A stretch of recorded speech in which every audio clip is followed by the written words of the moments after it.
Attorney General Biddle pleaded privately with Roosevelt, but Roosevelt's trusted Secretary of War convinced him to go in another direction.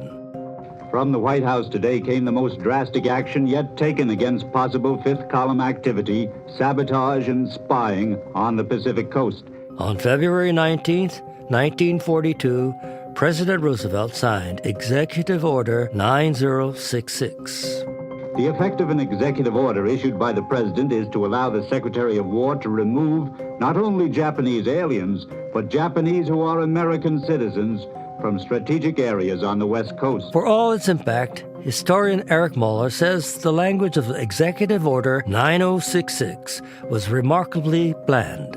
You don't find the word Japanese anywhere in 9066. You don't find references to long-term detention. If an alien were to pick it up and read it, they wouldn't imagine that there was anything racial about the executive order at all. It just speaks of people and the power of the military to remove people from zones.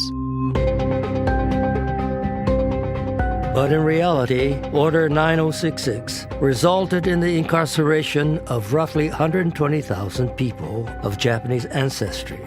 Eric Muller notes that while the nation was also at war with Germany and Italy, immigrants from those countries were generally spared the same fate under Order 9066. It was a very dry, legalistic-sounding document. It spoke very neutrally, and then it was applied in a wholly racial fashion. When President Roosevelt signed Order 9066, he had credible intelligence showing that Japanese Americans posed no major threat to the West Coast, and that clearing them from the region was unnecessary. On the other hand, it was easier to get rid of the Japanese Americans for the period of the war, to move them away, rather than risk riots on the West Coast or a break in production for the Pacific Theater. Greg Robinson. And the rights of 120,000 people that he, again, in some subtle but authentic way, he didn't really think of Americans anyway.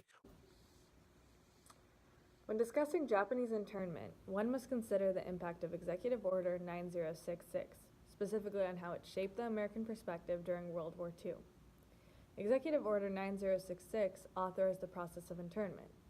During World War II hysteria, President Roosevelt was encouraged by government officials and the Secretary of War to sign this executive order, which mandated Japanese relocation into internment camps in military areas established along the western interior of the United States.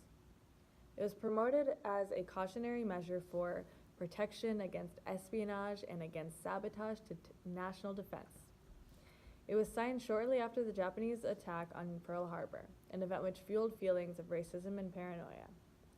However, some historians and even internment victims believe Pearl Harbor was merely an excuse for America to finally act on a long history of anti-Japanese sentiments. The racism was already prevalent. But now with the attack, the sudden economic advantages amongst Japanese Americans, as well as their growing residence along the western coast, where the naval fleets were located, America now had their scapegoats. At this point, the American nation had turned into a state of vulnerability and fear.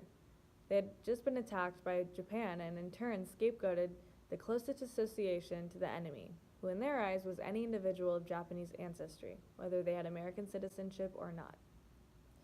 Documents like Executive Order 9066 have great influence over the general perspectives and memories of a nation's people.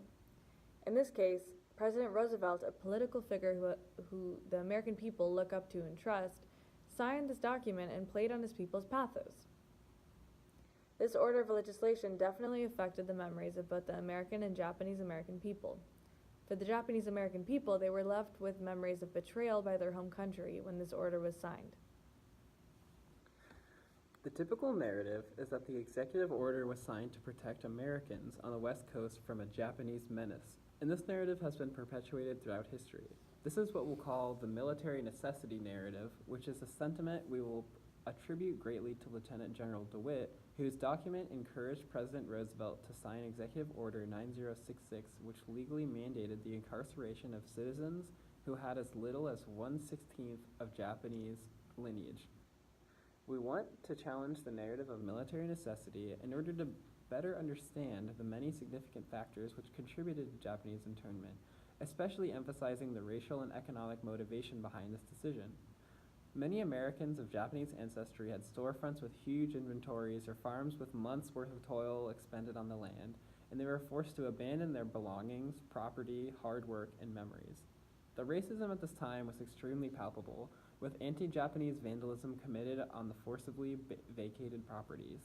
Countless looters and racists destroyed not just the interiors of the abandoned houses, but especially went after the family heirlooms and pictures, carefully hidden away in bedrooms, almost as if they were trying to destroy any remaining memory of their presence in this place.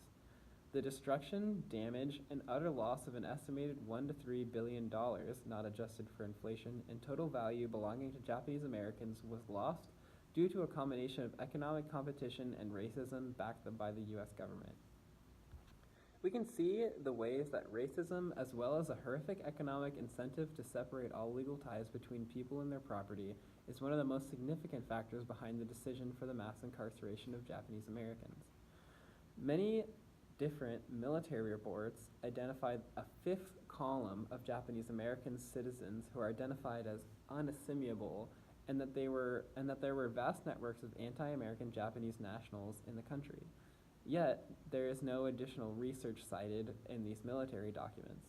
In fact, many scholars, including Alice Yang, agree that attributing the Japanese American internment to a history of anti-Asian racism on the West Coast is actually a much better explanation for why something like this happened.